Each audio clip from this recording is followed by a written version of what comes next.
internet. Now that is a proper introduction. My name is Matthew Kroll. And Matt, what is the Sanskrit word for war? Cows? Close enough. Moo. My name is Shahir Dowd, and welcome to the only podcast about movies. What are we talking about this week, Matt? We are talking about the film Arrival, and someone else has arrived. Speaking of proper introductions, Shahir, who's in the room?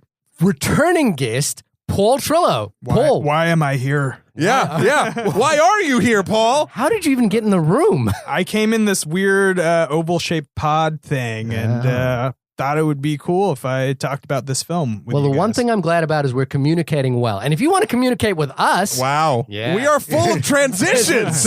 you can reach us at onlymoviepodcast@gmail.com or on Twitter at onlymoviepod, or you can try out our website, which is onlymoviepodcast.com. And you can also leave us some reviews if you'd be so inclined on iTunes. 5 stars would be wonderful, but we'll take however many you can do. I feel like Nothing below 4 from me, thank you. Wow. I feel like we're being so smooth with our transitions. A, because we're calling them out, and B, because we're drinking a nice whiskey. blended Scotch whiskey. Yeah, very nice. So Chink, we, chink. we just wanted to be a little bit classy for Arrival. We wanted it to feel welcome when it arrived. Wow. So guys, normally we start these things by like history with the film or the filmmaker, that sort of thing. This is the third film by this filmmaker I we've know. done on this podcast. Yeah. What are the other two? We did Prisoner. No, we didn't do Prisoners. We did Sicario, and we did Enemy as a special bonus as well. Did you? I saw. Yeah, I've seen all of them except what was his first film? Ensembles. He did another film called Polytechnic, which I haven't seen. I haven't seen that either. Ensembles is amazing. I've heard that one's great. It is. I'm actually anxious to see that. It's got a little bit of the first, and it's not his first film, but it feels a little bit first filmy. Right. But as a first film, it's remarkable. But it's not his first film. But it's not his first film. But if it was his first film, it would be remarkable. Yeah. But it's not. But yeah, Matt. It's a second film. Yeah. It's a great first film for being a second film. Yeah. Exactly. Yeah. No, Matt understands me. But you obviously saw I'm familiar with his work. Prisoners. Prisoners is probably my favorite. Prisoners is remarkable. I love that movie. Yeah. Enemy. Matt, we made a fan of Enemy, didn't we? Yes. Yeah. Yes. That was a fan requested episode, and they did it. They did it, Paul, to spite me. I think originally it was like, oh, let's make Match watch Enemy. He'll hate it. And I did not. I think so little of our jokes on listeners. that. I love our listeners. In fact, I like them challenging me. I like them coming at me with things they think I'll hate, and then I love them. Now, I had an interesting experience watching this movie because so this is going to be a little bit of a tough podcast for me to do, a tough discussion for me to do, because I watched this about 3 weeks ago. And I haven't been able to get to see it again, but I saw it in the Netherlands. If listeners are tuning into our chronology, you know that both Matt and I reviewed Moonlight in the Netherlands a couple of weeks ago. In a hotel room in Rotterdam, baby. But I was Sexy. staying in this. Yeah, it was. It got very awkward very soon. I was staying in a little town called Leiden, and the Leiden International Film Festival was playing, and Arrival was lucky playing. you. Yeah, so I was like, okay, I'm gonna rock up and see this Pretty movie. dope. Look at the big pants on Shahir. Yeah, I go to like small town film festivals, And you're but like, with big pants.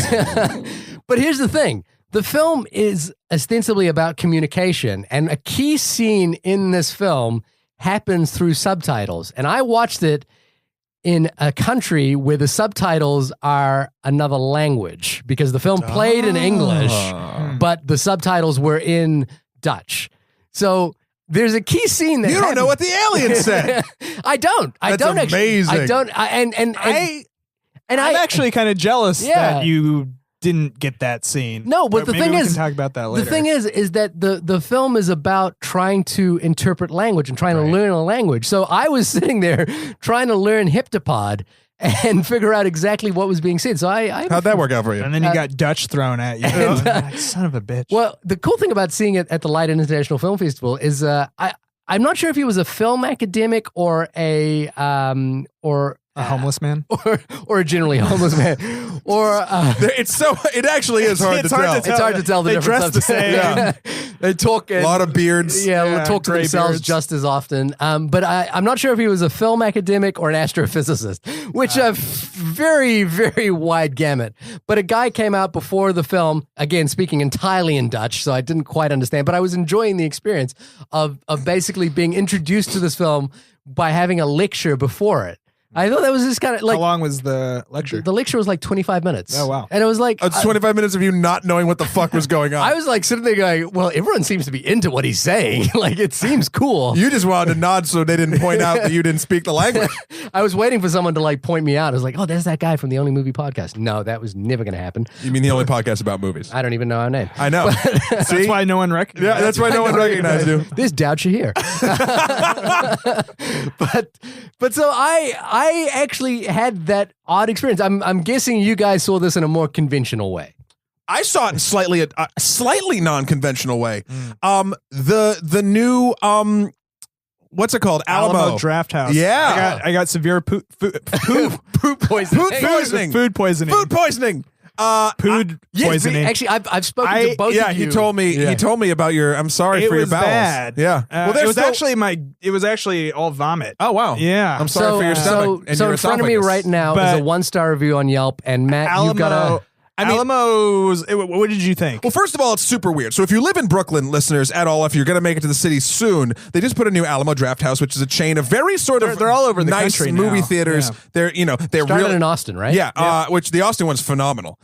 So you go in, it's one of those, you reserve your seat, you get food, they do the whole rigmarole. Obviously, Paul didn't have a great time with the food part, but like it's a very high end film. I got free tickets though. That's good. There's another because they're theater still like learning. that. They were like they knocked stuff off the price. The service is like It's rough, but Very rough. here's the thing. So it's in this giant new development down near the Fulton Mall, and it's like empty. There's like a Century 21, and that's it, in like a 5-story thing. So you're going up these escalators, and it feels like you're in this dystopian You're like in The Walking future. Dead? Yeah, like Yeah. nothing is there. It's weird. And then you get upstairs, and there's the one usher, and you go in, and like everything doesn't look right, and it's got the carpet from The fucking Shining. I'm not kidding. It's the Yeah. carpet from The Shining. And there's like the House of Wax. The bars, the Bar. House of Wax, like Right. It's like it's a dead cool, people's heads everywhere. it's a cool spot, but very unnerving until it gets populated. Right. Yeah. How do you guys feel? Because there's another movie theater that does that in Brooklyn, the Nighthawk, which I really God like. bless Nighthawk. But how do you guys feel about the sort of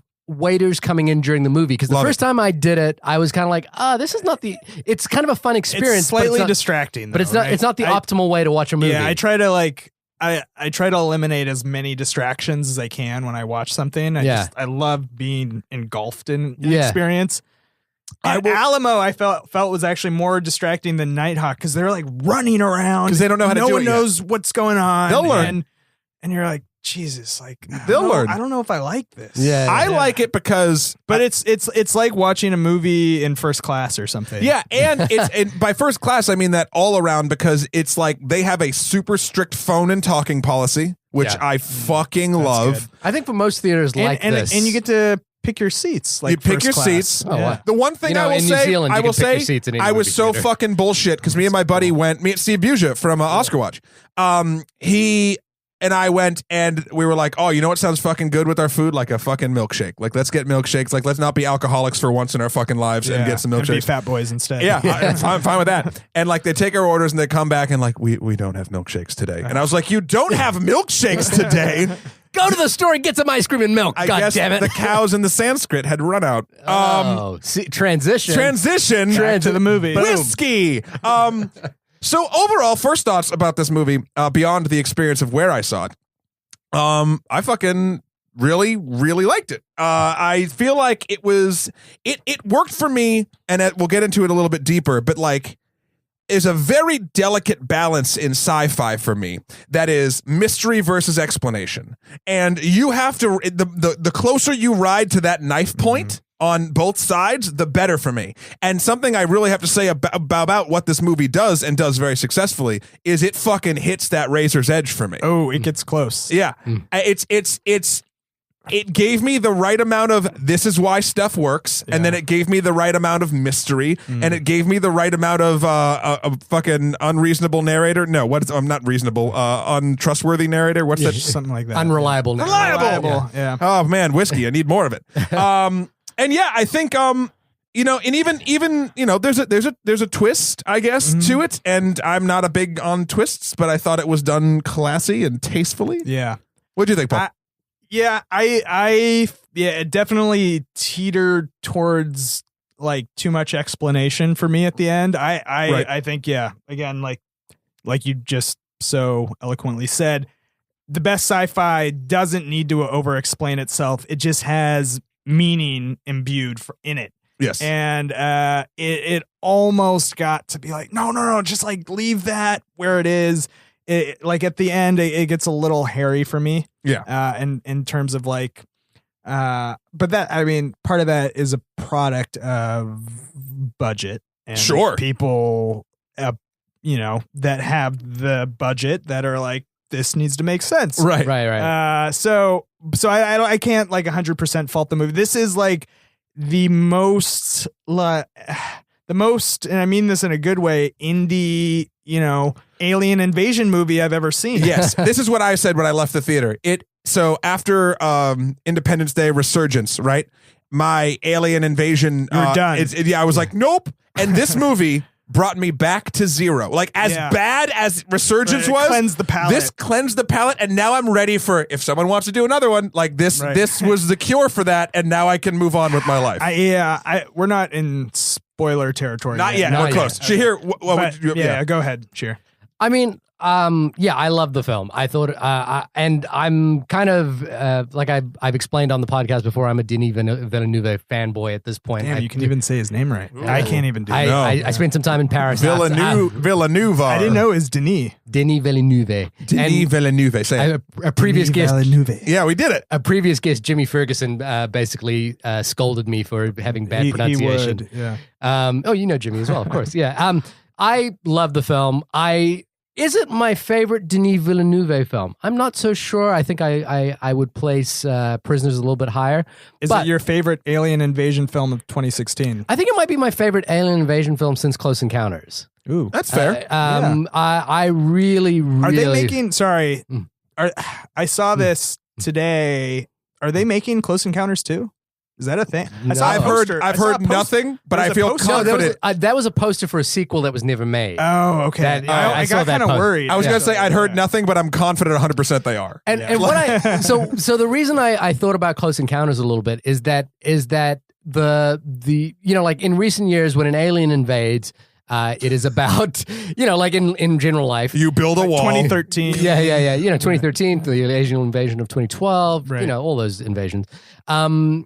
There is obviously the emphasis on warfare and how this affects us in a militaristic sense. Now, this film doesn't shy away from probably the truth of it, which is that if an alien force landed, the military would be in charge of it. But what it does get involved in is more the existential question that an alien invasion would pose us. I think a film maybe like District 9 kind of tackled this in an interesting way as well.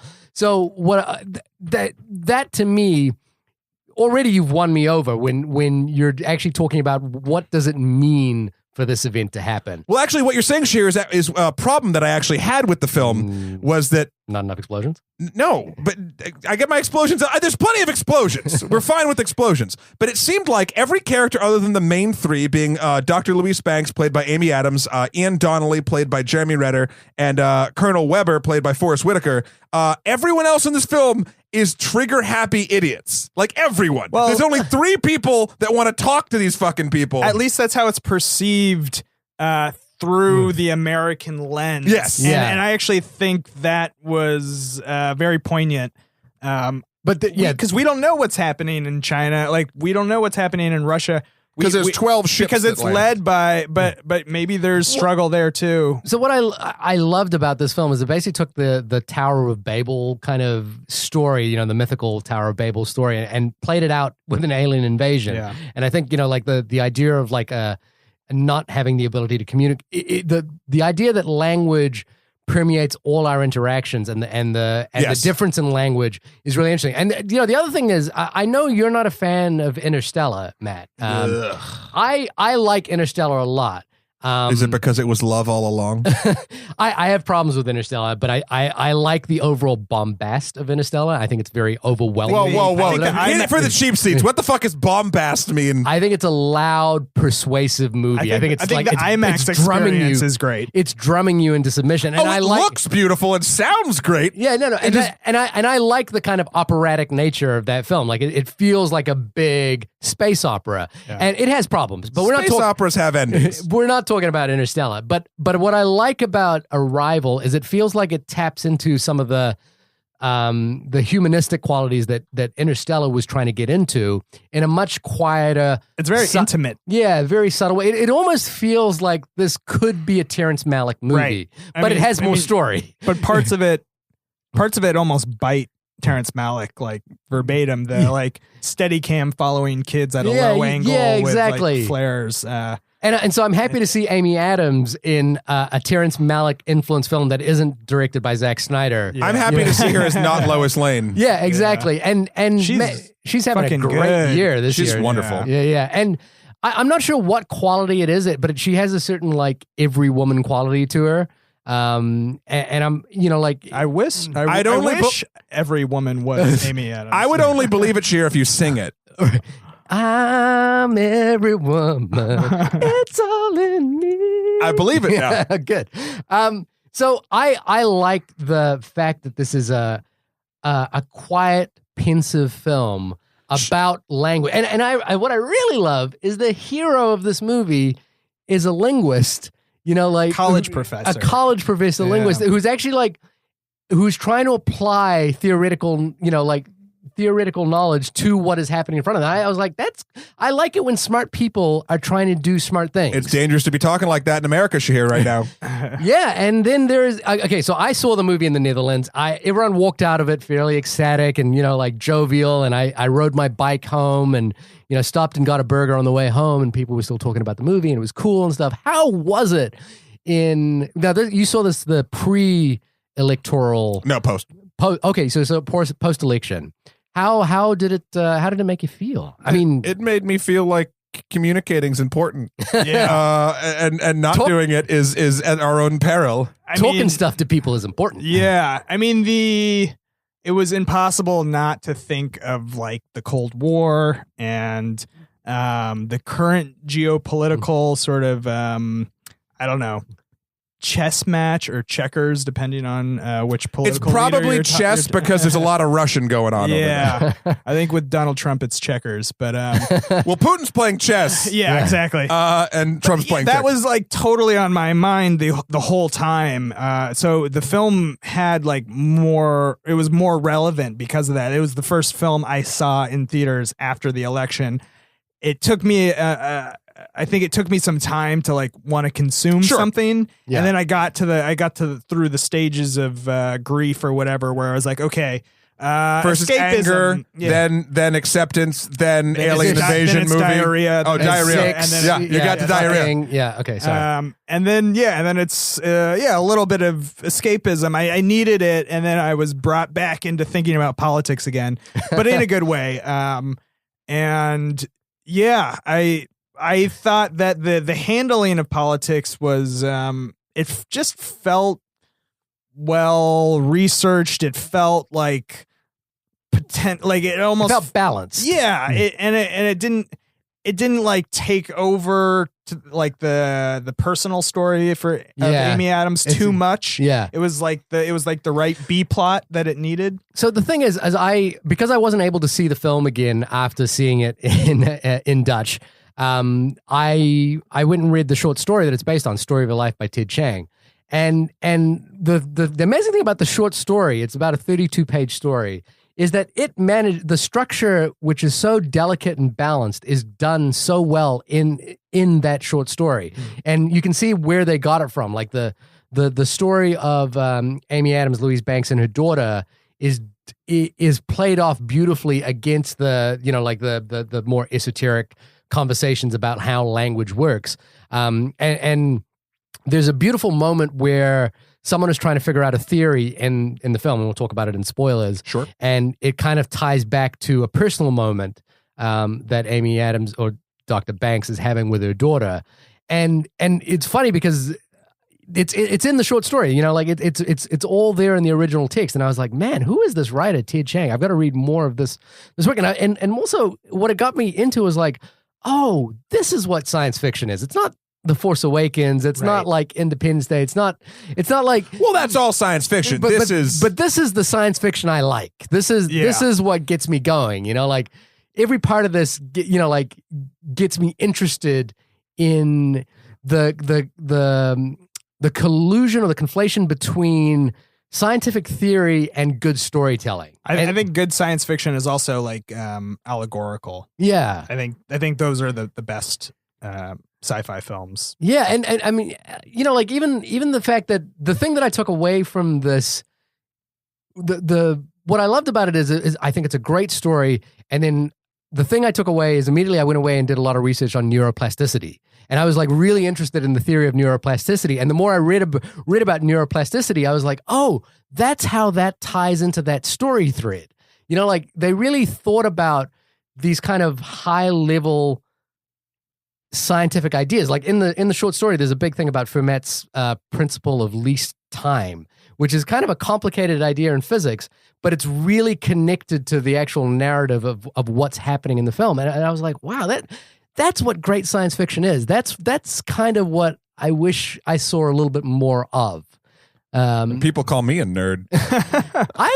Look, let's be nerdy. I think you think people don't think we're nerds, by the way. Is that what you think? Touche. We host a freaking movie podcast. Well, speaking of the nerdy things about this whole stuff, I feel like the effects were wonderful. I feel like they fit the world perfectly. They never was I like, that doesn't work or make sense or look right. I think there was never a shot that jostled me out. Was there one for you? You're making a face, Paul. I think there like one of the earlier Alien shots. Heptapods, okay, but I think whatever. It didn't ruin anything. It was like early when I think when the thing hits the glass open. No, it was. There's a moment before that when it opens up. It just like wasn't as well crafted as some of the other CG. There's a scene later in the film that doesn't it's just do a fact of there's multiple VFX companies involved. Right, of course. There's like they try to maintain a level of consistency, but for the most part, the film is light on effects, and when it does have them, they work, and you just kind of go along with it. And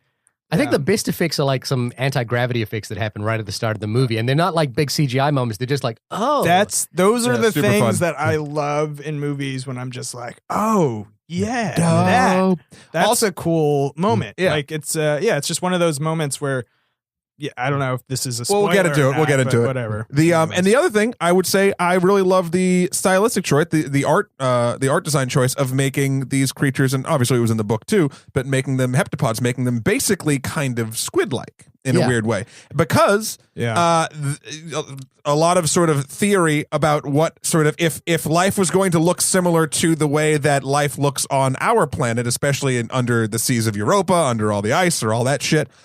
Squids are sort of the building block race that they sort of feel like that's what they would be, right, or like jellyfish or something. Yeah. So I liked that because I was like, that led into a lot of stuff that I think is theoretically more possible than other things. I mean, we're not going to get into the whole concept of pantheistic solipsism, we're not possibilities and everything existing. I thought the design of the aliens was one of the most successful things that brought me into it, because I was like finally like aliens that are not what we think aliens would look like. Even Independence Day, they kind of like tried to twist what aliens look like, but like they don't have fingers and feet and toes and legs and limbs and eyes. They're completely alien, and they're not like something we would draw on a piece of paper. Even though I think the little girl does. Maybe in a metal like album cover, possibly. Yeah. What I like about it as well is it was kind of like a Metallica cover or something like that. Yeah. In terms of design choices, is that you're asking your CG, but by the design that they chose for the aliens, you're asking your CG not to have to do too much big broad strokes movements, which is where CGI tends to fail, is in the physics. Right. And these aliens kind of just sit Move there slow. and they move very slowly. They don't got bones. so I kind of I think it's a smart choice. The other thing that I just, being a fan of design, I thought the architecture of the ships was like incredible. It was like this brutalist 70s Cavernous. architecture that was very like monolith-esque, and it just was like a thing. It was just and you don't understand what it is, but it has it feels like there's like a deep logic to it. Yeah. And it's almost like slightly terrifying because we can recognize it, but not at all. And there's no buttons in the spaceship or anything like that. I think I really felt the sense that if an alien invasion happened, this is how I would feel. You it don't doesn't know what the fuck is going on. Yeah. It genuinely, I can't just get in the ship and fly it around like Will Smith and like there's they had help with the latest Apple computers to do that. Thank you very much. That's right. So I for whatever the design choices were, it felt like they were kind of done in a way that made me respond in a way that felt authentic to the moment. I was like, oh, I don't know what's happening, and I don't. There's an eeriness to the simplicity of it. Yeah, it's elegant. Yeah. There's a couple of articles about the linguistic theory in the film where a linguist actually went through what the film was talking about and said there's a few theories in this that aren't quite the way she would hope that they were. I have a breaking one. Oh, later really? Down the line, yeah. Okay. But for the most part, again, my extensive knowledge of linguistic theory goes as far as Noam Chomsky and a couple of things in semiotics, but that's about it. I'm not well versed in that topic, but I think it is endlessly fascinating. And what this film did was illustrate to me how important a subject that is, and how fascinating that subject could be. And it's for a film to do that, I think is really cool. Yeah. We should get into spoilers. And one thing really quick before spoilers is just I thought the sound the sound mix and the sound design was the score was great, but literally Max Richter. Just it made you feel like you were in spaces, and that's something that I feel like a lot of times is forgotten in these sci-fi things that you're seeing something larger than life. Does this make you excited for Blade Runner, the Blade Runner sequel? Yeah. Really? Yeah. This doesn't make you excited for the Blade Runner sequel? I mean, I think 3 films by Denis Villeneuve.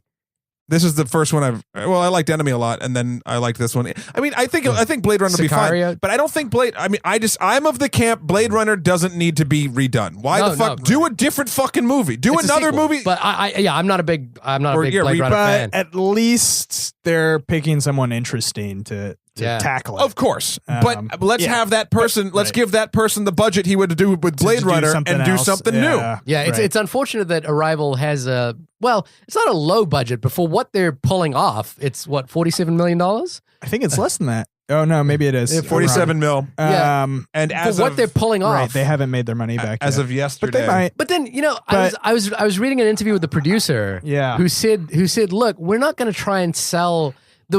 He said an interesting thing, which is I'm not going to try and sell people on the idea that they're coming in to watch Independence Day. That's not what this movie is. And I'm not going to try and lie to you. This is a quiet, contemplative movie. Yeah. And instead, what I'm going to try and do is say, hey, if you want a quiet, contemplative movie that's really cool, come and see this movie. But also, I dare anyone, the highest brow Shahir motherfucker or the dumbest fucking Marvel fanboy, to watch both trailers for Independence Day Resurgence and fucking Arrival and tell me which one looks better. Yeah. That's true. Yeah, it looks better. It looks distinctively better no matter what your cinematic palette. Props to the DP, Bradford Young, who Paul was pointing out to me had shot A Most Violent Year and a couple other interesting Selma. things. Yeah. Most Violent Year. Woo. Yes. Han Solo. All right. Anything before spoilers? No. This is it. Forever hold your peace. This is it. Before we get done. I was going to talk a little bit about the production. I heard that they sort of developed it like an independent film. Right. Where, how does that feel? I feel I think they got a lot of independent financing for it, even though it is $47 million. Yeah. But that's a lot of independent financing. No, I think they did get But like they didn't rely on the studio to get this movie made, Right. And I think that shows, and hopefully it shows. There's a flaw to this studio system. Anyways, yeah. I mean, at this point, if you were in charge of a studio, would you say to Denis Villeneuve that no, you can't have $50 million to make your little independent science fiction movie, or would you? I think that's hard to say because we don't know how a big ass fucking studio runs. We sure as hell pretend we do. Yeah. We talk about it like we do. Yeah. No, we talk about if we like what they did or not. I think he's proved himself at this point. I think that's why he's doing many times over Blade Runner. So yeah. Let's get into the nitty gritty. Okay, so this movie opens up with Dr. Banks being the linguistics professor played by Amy Adams we talked about before, remembering just sort of various stages of her daughter's life. Her daughter being born, her daughter growing up, playing with her daughter being nice to her daughter being mean to her, and then eventually dying of cancer. I love kind of like Up, the beginning of Yeah, it is a lot like Up. I love that montage as well, which was like, I love you, and then snap cut to when she's gotten older, I hate you. Yeah. I just thought that was such a Get ready for that, Shahir. Yeah, I know. And then after that, she sort of, snaps. It was a dream, right? Or she was like sort of remembering. No. She, as far as we were concerned, we were seeing a flash. That's right. So we just did that, and then flashback, and then we were going towards, and then it shows her being a teacher, quotes, near a near empty classroom. Well, empty because everyone's watching the TV and she passes. Well, they're watching their phones or shit, and she walks in. I think there's a screen. No, they asked to put on the news. Yeah, and she moves the chalkboard, and I thought, oh, that's fucking silly. I thought she walks past, like in the lobby. No. There's a crowd of there. Oh yeah, outside, but they don't even see the screen. I love that it's like such a simple shot, and it says so much. It feels like 9/11. Well, that's what I was going to say. That's in my notes. I feel like this felt exactly like I did when I was in college when 9/11 happened, and everyone's like there's a looking. moment where you don't know that you're still living in a reality where 9/11 hasn't happened yet, and you're like, and then everyone else is reacting, everyone's kind of like acting weird. Okay, and then and the way they handled the unraveling of that is. It's how an alien invasion would happen. It's cool as well because it's like you can tell that they didn't need to, like one way to approach this particular idea of like, oh, the world is in chaos now would be to show the chaos. Right. And what they do is they show that, oh, only a few people have turned up to a class, which does two things narratively. One is that shows that she is oblivious to the world around her. And two shows that, it shows the chaos by showing that something's wrong. Something's wrong. Well, there's it grounds it with the character, which and it kind of cues you into like what perspective this film is taking. It's all seen through the lens of her. Right. It's an intimate film, and truly, there's no chaos at this point. It's all awe. And that's what would happen. There wouldn't be direct chaos right away. When it just happens and 12 alien ships encircle the planet, that's what happens in the film sometimes over oceans, sometimes over major metropolitan areas, sometimes in the middle of fields. Yeah. Everyone would just be looking at the news stations when the news stations are like, we don't quite know what's happening. And that would last for a couple hours before chaos set in. Yeah. Right. Yeah. I mean, there'd be looting, rioting. Well, I don't know what I would do. But. Well, I mean, I was thinking about this a lot. So if aliens invaded in this sort of way, and I'm not talking like laser blasty way, I'm talking about here's a bunch of ships just appeared. Floated. Yep. And they're not talking to us. And every sort of constituent of human grouping would come up with their own reason why they're here and also reason why we should interact with them in a certain way. And it would be a total and utter clusterfuck. Different religions would treat it differently. Different governments would treat it differently. I thought that what the film did, which was really smart, because it was in the short story, there's the line about the kangaroos, the misinterpretation of the word. Well, we'll get to that. Yeah. Well, I mean, because that's directly related to what you're talking about, which is that Amy Adams is asked, why is it important to learn the language? And she says, well, think about it this way. When Captain Cook arrived in Australia, he pointed to a kangaroo, and the Aboriginals, said kangaroo, which is what they took the name for. But what they didn't realize was that the Aborigine was actually saying, what is it that you're asking me? I don't understand. Yeah, I don't understand. And that was she says as well that I think the story is made up. But what didn't happen in the short story and did happen in the film, which I thought was brilliant, was that Jeremy Renner says, but you also realize that the Aboriginal people were decimated upon the arrival of the colonists, which is why you can understand why the military would be looking at this situation in that same way, which is that we are now the Aboriginal people of planet Earth, and therefore the reason we're going to be so, so protective is that we know what happens when we invade somewhere else, is that we would almost certainly commit genocide, whether intentionally or not. And the truth of the matter is, if aliens come down and we have this militaristic outview of it as a people, it's aliens. There's 12 of them surrounding the fucking planet. I don't think what we have will cut it. Well, we don't know what technology. That's the thing. We don't know what technology means to them. I don't know. I mean, I don't know. I think a nuke would take it out. And there's definitely 12 nukes on planet Earth. 12? I thought it's at only least. Oh, okay. I'll have to count. Might be 13 now. I was watching it for a little bit. Yeah. Did they finally have one? Oh, I'm so proud of them. Nuke 12 and just made 12 a new and one. 11. Yeah. Wow. I thought there was one underneath the Trump Towers, which like opens up if in case of warfare and just flies out like Thunderbird style. Fuck yeah. No, but I mean, I think if we were to land on another planet, we wouldn't just attack the planet. No, that's the careful balance that. But the whole depends if we'd scouted it first. Yeah. The point there is that using that historical analogy and the fact that the Aboriginal people of Australia were entirely decimated, we know the bitter nature of man is to probably either intentionally or unintentionally destroy. So I liked that they used that to set up what was, like the way that they would be protectionist about. Where's the fucking prime directive when we need it? Well, also, just how a lot of global conflict happens is through miscommunication. Sure. Yeah. And I think that's what the film is talking about. So eventually the government comes, the colonel comes to Dr. Banks and is like, you did work with us to translate some stuff for the military, so we wanted to come to you. And she's like, okay. And she listens to it and it's just a bunch of like, and she's like, well, I can't do this because whatever. And this is the part I didn't hear due to a waiter, I will say, at the Alamo Draft House. What happened here? Because they leave and he goes, tell if you're going to this next person, this next professional. So what happens is that she says, look, I cannot decipher this from a recording alone. I need to see them and I need to understand, are they making a sound? Are they making a gesture? Like, we don't know if there's no context. There's no context to this. And that's the only way to start understanding this language. You need repeated recordings. And, you actually need to do a study in order to learn a language. And what the colonel says is, no, I can't give you access. I'm going to go to someone else who will decipher this for me. And she says, ask him what the Sanskrit word for war is.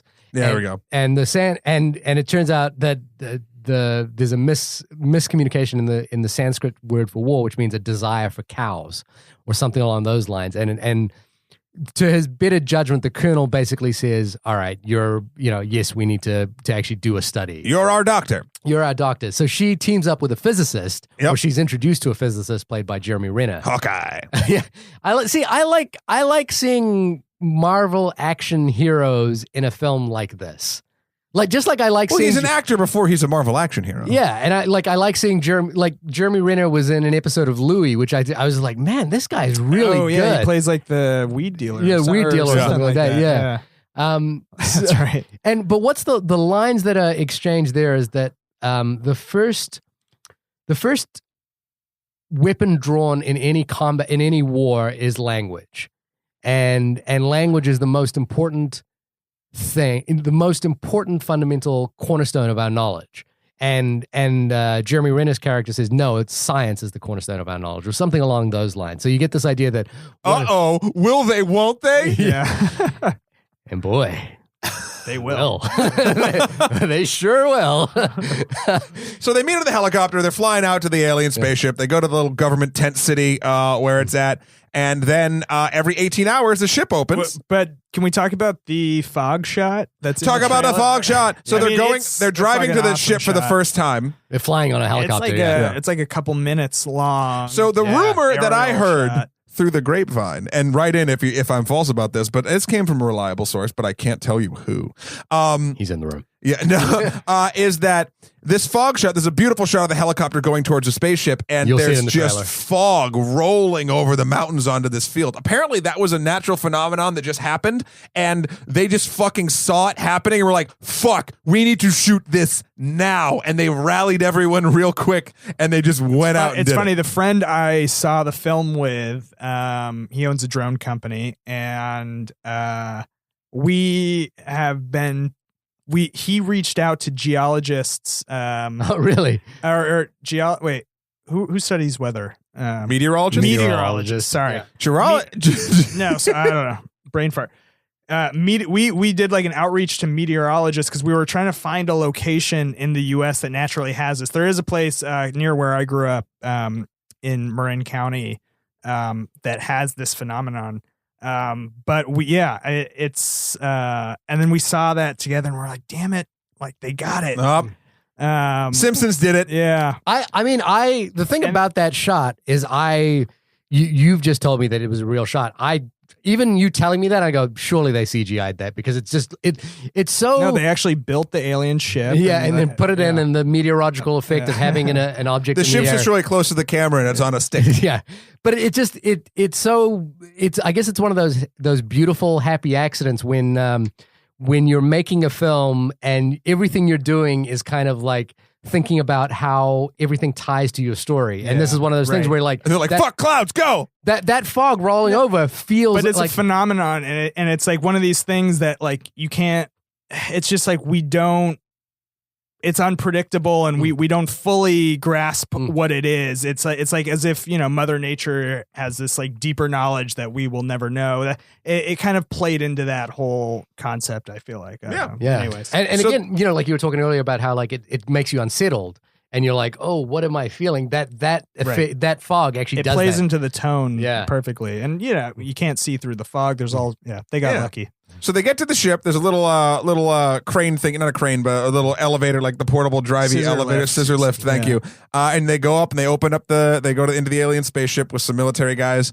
And then the cool part that you mentioned, Paul, about the gravity happens. Yeah, it felt like a 2001 moment. Or basically, gravity shifts as they go up. Yeah, where they do a 90-degree like turn. Leap, midair. Where the gravity has somehow shifted 90 degrees as they walk up this like sort of cavity that goes through the center. It's a hallway to get to the center where the glass is, where they meet the heptapods behind the glass. Yeah. And it was super cool, and it was one of my favorite. Yeah, it's one of those moments that you like love a film where it doesn't make any sense, but you just go with it.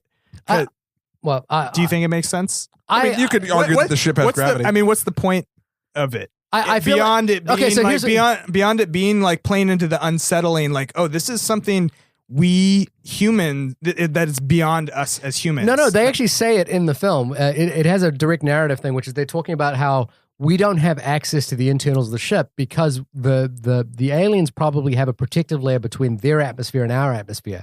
So this particular the gravity shift is basically like a mini atmosphere inside? Yeah, it's a point at which the atmosphere changes.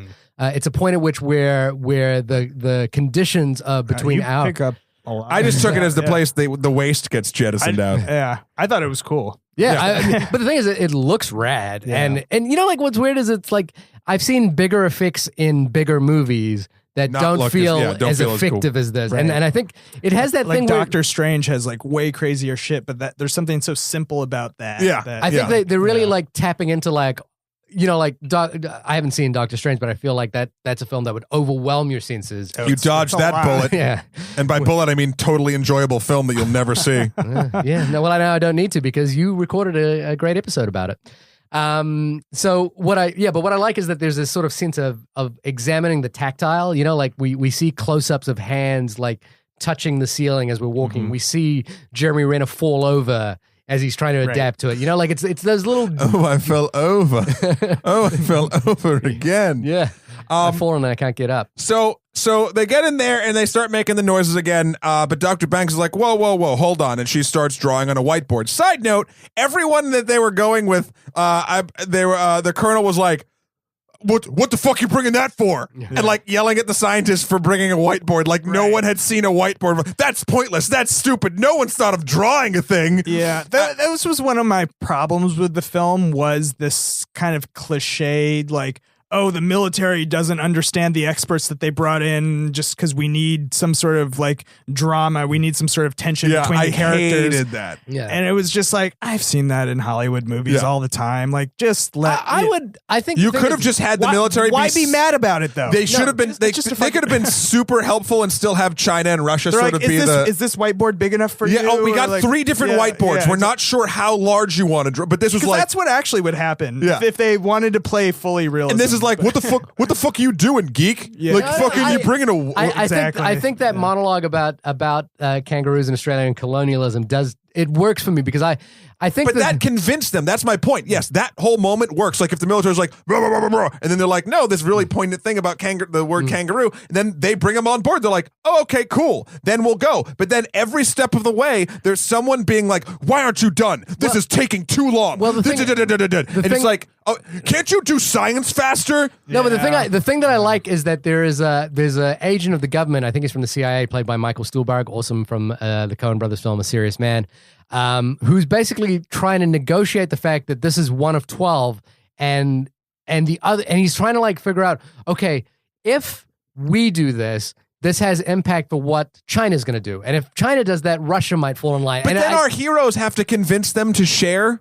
And then they all share. Like there's only 2 people in this movie. Everyone else is either dumb or completely blocking progress. And then these 2 people, these 2 scientists come along. And again, I'm starting to shit on it, but I really love this movie. It's like, oh, these are the only 2 people that can not only understand this and learn it, but they're going to make everyone friends. I would put that down to a function of budget. But one of the things is I was like, oh, I would have loved to see like the French are like famous for their study of linguistics. I was like, I would have loved to have seen a French professor like having a conversation with Amy Adams about it and like them collaborating. I did get the sense there was a missed opportunity for me with that. Like her interacting more globally. I think it could have been actually really It's what you said, Paul. It's like, why can't they be nice? There's still dramatic tension later on in the film when China and Russia become secretive. You can still set them up as secretive there. Why does our military have to come off as fucking like it's just bumbling meatheads? Right. Like it bothered me. And it's a small gripe. I don't think they're being bumbling. I feel like they're being protectionists. You know, like they're being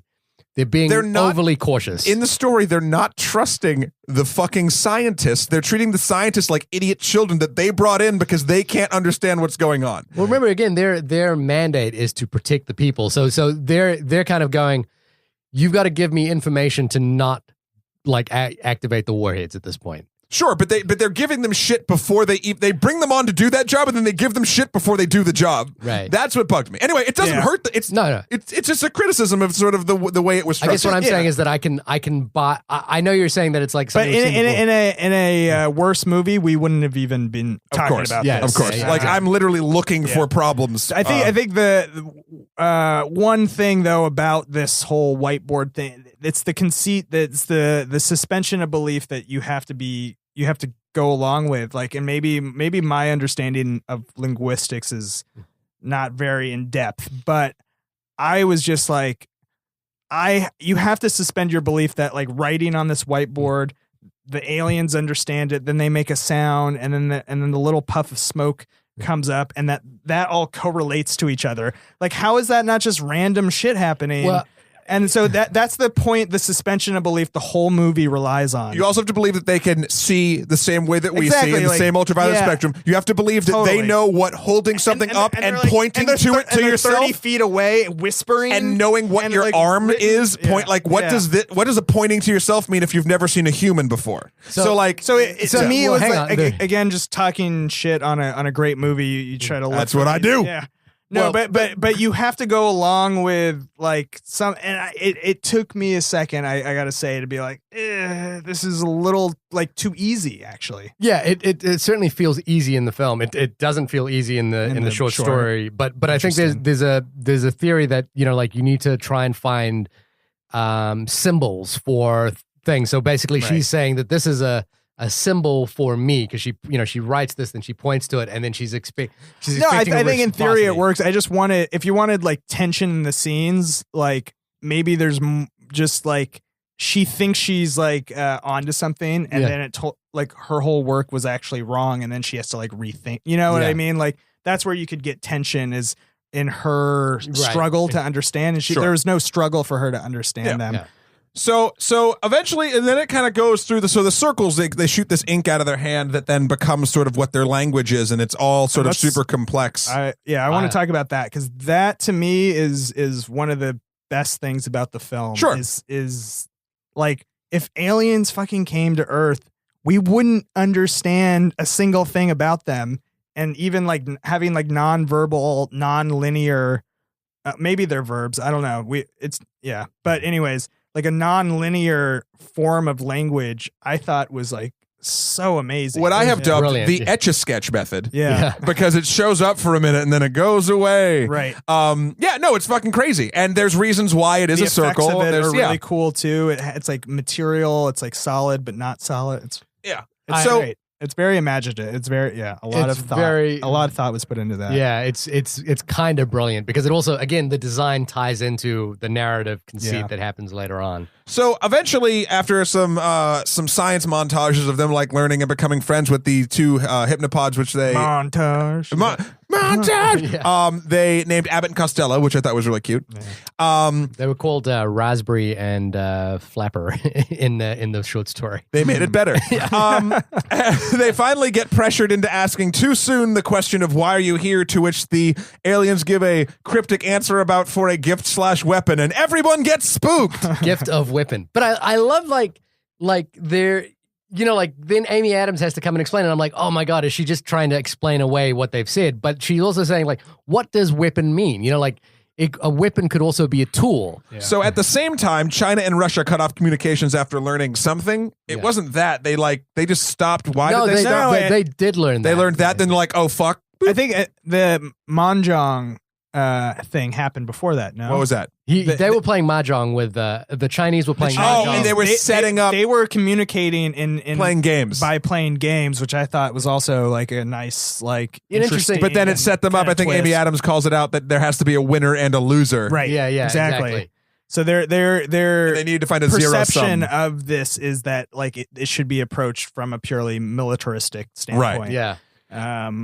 Which was that was a good way of like, I just love that sort of interpretive dance. But it felt like real. It's just like, like I guess they're like searching for ways to communicate with something you don't know what the hell it is. Yeah. And play this very like, I don't know, iconic kind of game. And I want to see how they played though, because they were behind a big piece of glass. But we don't need to get into that. So then they kept on like crushing. Side note, Amy Adams is starting to dream in their language and like having dreams that's mixing her thing with her daughter, and also like then Abbott shows up. Like in the dream. So the thing is, this is very reminiscent of Enemy, by the way. I was going to say, giant monster thing. I think that's how he got the job. Yeah, villain. He was like, "Oh, can this director do giant spider things?" Yeah, in a dream. Yeah. No, but so like obviously this didn't happen to me, but like when I was younger, I did a exchange trip to Tahiti when I was a kid to speak French more, and I did really badly the whole trip. Like I spoke French really poorly. I was homesick the whole time. But I remember what happened. There's an interesting thing that happened on like the last day after 2 weeks of like just having this pretty terrible trip. I bumped into someone at the airport or something like that, and I said, "Excusez-moi, désolé." So I started apologizing to this person in French, and I didn't realize what had happened on that last day. Was I started thinking in French, and I started like. And there's this thing that happens with like your syntactical structure, the way you arrange words in your brain, and it is like you start thinking of your perception of the world changes very, very slightly.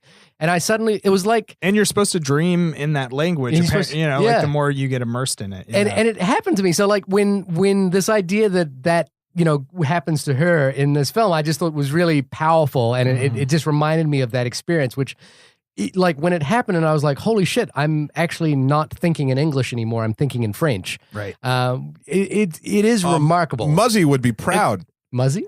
No one got the Muzzy reference? The French. Yeah, I had to watch that. Yeah. I actually hated that. It creeped me out. Yeah, because it's a cartoon monster trying to teach you languages. Oh, really? I preferred in Spanish class we had Destinos, which was a Spanish soap opera that taught you. No, it was just another nice touch of like, all right, they thought about this. Well, they thought about it because it ties into the twist. Yeah. And I think like maybe something I didn't love about Enemy that it worked here, like just like dream things, like trying to explain away stuff. It's just like a trope, and I felt like the dream was totally justified in this film. Yeah. So after Russia and China cut off communications after this cryptic message, the military decides, or a rogue wing of the military decides, fuck it, we're gonna bring a bomb in. 2 soldiers. No, it's like it was a contingent. It wasn't just 2 soldiers. 2 brought it in, but they're listening to like some Alex Jones-esque, like they are alt-right, like aliens are taking our jobs. Yeah, exactly. So then they try to blow up the ship, and it fails. It blows up. Then they say, they're going to kill the 2 scientists. They're going to kill Amy Adams and fucking Hawkeye in the same way. But Abbott dies as well. One of the aliens dies in that. Right. In that. So then the ships all 12 sort of rise up higher, like a half mile up in the sky. Yeah. Like, by the way, now we kill somehow you. This feels worse. Yeah. And then Amy Adams, she eventually goes out to have one final talk with them. By herself. Why does she do that by herself? Because they're not letting her go anymore. Well, no, she comes to this conclusion. She starts figuring out the fact that if you learn a language structure, you start thinking in that structure, and your perception of the world is entirely different. And so she realizes that this circular symbols that they have means that they don't perceive language linearly. They perceive language. They see the end of a sentence as they're writing it. And so they can write the sentence in both directions at the same time. And so they can, basically what it means is that they can go backwards and forwards in the sentence without ever losing how like imagine being able to say a sentence and say it backwards and say it forwards at the same time without ever getting lost. Like Hannah, her child's name that was a palindrome. Which was a palindrome. Perfect. Yeah. So then she has this sort of she's starting epiphany. She's starting to be able to think in that way. And then she runs out to take the truck or whatever, and then a little mini spaceship comes down and picks her up and throws her back into the white mist inside the spaceship. So the thing there's a cool transition there too, where like she doesn't actually like it doesn't ever look like she just physically boards the ship. She's just like somehow transformed. The space transforms. And the one CGI effect I did not like was in this scene, which was her hair. It looked rotoscoped, right? Yeah, I feel like what happened is they tied her hair up, and then the hair was actually CG. Oh, really? I mean, that's what they shot it on a black background and then tried to composite her in a white. I don't know. There's some weird. There's some. That was the one thing I was like. I noticed that too. Yeah. It had a bit of a L'Oreal commercial to it. But that might also be because this entire scene happened in subtitles, and I was just my subtitles were in Dutch, so I was like, "Ooh, look at so the now pictures." we learn the plot twist, gentlemen. Paul, what happens? They say our weapon. Oh, I'm fucking this up. They say the weapon turns out to be language, implanting her with knowledge of the future. Right. Well, so it's the weapon is teaching her the language, right? That actually lets her, when her brain understands the language, when her brain understands the language, then she can experience time the way they do, which is non-linearly. They experience all time at the same time, kind of like Dr. Manhattan from Watchmen. Sure. And then, look at you. Dude, I love Watchmen. Look at you. Oh, he's all grown up with his comic book references. Oh, my God. Didn't I school you on Watchmen at some point? No. So then then she realizes, because the military, they think China is going to shoot nuke it out of the sky. So then this is where the plot twist happens, and you realize that the flashbacks of her daughter are not entirely flashbacks that they've been hinting at, but in fact, the future. Yeah. Spoilers for Lost. It's season 4 of Lost as well. Yeah. Yep. So where it gets interesting is she can then pull knowledge. It's like this from her future self-fulfilling prophecy where she can pull knowledge from a book she wrote that of their language. And also before she has even received the information, and she can now she talks to the Chinese. It fully embraces the paradox. Yeah. Instead of worrying about the paradox. She talks to the Chinese guy who was going to launch the nukes, and he tells her his wife's dying words, which is kind of silly and whatever. To me, and then that's what she has to tell him on the phone to convince him not to shoot the alien thing down. Right. And they meet it. By the way, it's like a symposium for thank you, Amy Adams, for saving the planet. I'm getting what I get the impression is that the language is, because what they say again, I got this in Dutch, was that the whip, because like in Dutch, the word for weapon is wapen. And so I was like, so I was trying to like interpret the titles, and I was like, my understanding was the weapon was language. It is, but they were giving Amy Adams, she is, and also because the reason they're doing it is because that in 3,000 years they need humanity's help, so they need humanity to get on board. Okay, but then and so she writes the book, and what I understand is that the language is spreading. So I would perceive that the reason General Chang is okay with it is he understands it, and also the way he's kind of like telling her mechanically and sort of like prophecy knowing is because he himself understands why this is a self-fulfilling prophecy, why this needs to happen. 100%. So eventually, I don't know. It felt like very like Christopher Nolan logic a little bit. This whole scene. Yeah. I mean, it feels like Christopher Nolan. I have a theme breaking sort of discovery, I should say, brought up by a dear friend of the show, Mr. James Portnow of Extra Credits fame. Right. Him and our good friend Soraya. Right. Basically, here's the deal. He was mentioning that, okay, so the aliens experience time non-linearly. They experience, and that's how Amy Adams is able to do it. She understands it because of the language, and now she can do it too, right? The aliens, if that's true, should have been able to understand English already if they experience it all at the same time. But then maybe they do. Maybe that's why they understand the whiteboard stuff. And also, I mean, they can't speak it. Maybe they also. I think one of the things that Amy Adams talks about as well is whether they have the facility to speak English or the facility to communicate in English, which they may not have. But maybe because they just don't, like we don't have the ability. Maybe that's why they understand. Like her human and pointing and that sort of thing. I guess I could see that, but it is sort of like they have these sort of miscommunications throughout the entire thing, like in the beginning, in their little like get to know each other phase. But also remember, Amy Adams isn't speaking to them in English. Amy Adams is speaking to them in their language. Eventually, I'm talking about in the beginning. There's just a very odd thing that kind of broke it in my brain when we were talking about this. When the three of us were talking about this, it was like, yeah, like if they experience time like this, they could very easily do it very differently than they did. Well, I think unless, and this is my argument back and forth because they need her to get up to speed, right? But then there's the argument because with time travel, things obviously do get wonky.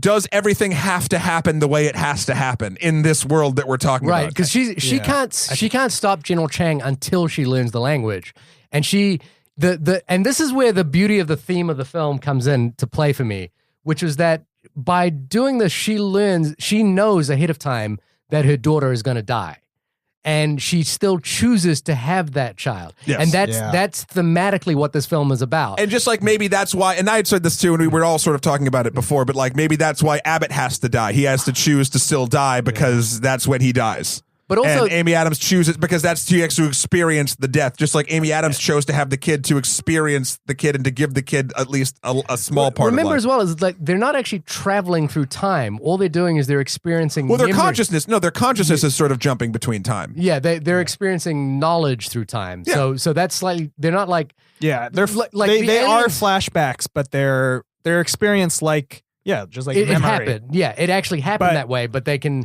So it's not like they're physically transported. So is the timeline, so to speak, locked? I think so. Well, it is as long. I feel like the whole point was it is locked as long as Amy Adams ensures that it stays. But does Amy Adams always ensure that it's locked? Do you get what I'm saying? Because she can't change the death of her daughter. She she can't. Could she not? If she chose to not have a baby, that could have disrupted something in this whole plan, and it could have all fallen apart. But does she have a choice? This is my question, and I don't know if there's an answer to it. I think this movie has a timeline that the way they present it. It is fucking locked in, and everything that happens has to happen, and everything that will, it's the same thing. She never had a choice. Free will is a myth in this world. I feel like myth in our world. I don't see. The thing is, I don't think it's a question of free will or myth, because I think the thing is, what the film is asking us in the terms of, like she's actually narrating this to her daughter as well, is that even though I know you're going to die, even though I know your life is only going to go this far, I still choose to have you. That's what she thinks. I think that's well. Look, it's more beautiful the way more beautiful the way you're saying it. Yeah, I think that there's again, and because what we also get the inference later on, because what we realize is that Jeremy Renner is the father of the child, and that he knows he can't deal with the fact that she knows this information. Right. It's the reason that their relationship falls apart. Yeah, exactly. And maybe he's angry at the fact that and she references that. To maybe her he's angry at the fact that she knew that he was going to die, and they still let him her have the child. Whereas I think the way she sees it is that I would rather have the whatever amount of years I had with that child. Right. The film is a love letter to that child. Yeah. And I found, like even knowing that child, and I found that obviously heartbreaking. It's a heartbreaking, beautiful moment, 100%. I think when thinking about it in that way, but I think this is where the razor's edge thing that I talked about before, I think it does a really good job of doing that balancing act. But since it does give you enough information on how the world works, if the information they gave to make the world make sense to us with all those facts, quote, that they gave us, time has to be locked. If time is not locked, then the whole circle analogy, experiencing it all at once, does not work. So therefore, she had to have the kid, even though in her mind she's doing it for all of the beautiful reasons that you said. But it goes back to sort of even the way I think about the real world, is that there is no free will, and we were always going to be here talking about this movie right now. Sure. In how we experience, unless you want to do into parallel universe theory, which is a whole different thing. Pantheistic solipsism. I think both work. Yeah, and they can. Yeah. They can. I think it's I do think it's closer to the Dr. Manhattan theory of time, which is that he can change things, but he experiences all time at all times. Can Dr. Manhattan change things? Yeah, because he's given the choice to change things on Mars. We're going to go into Dr. Manhattan, but he chooses not to because he decides that every Silk Spectre is a miracle and every life is a miracle. But was he always going to do that?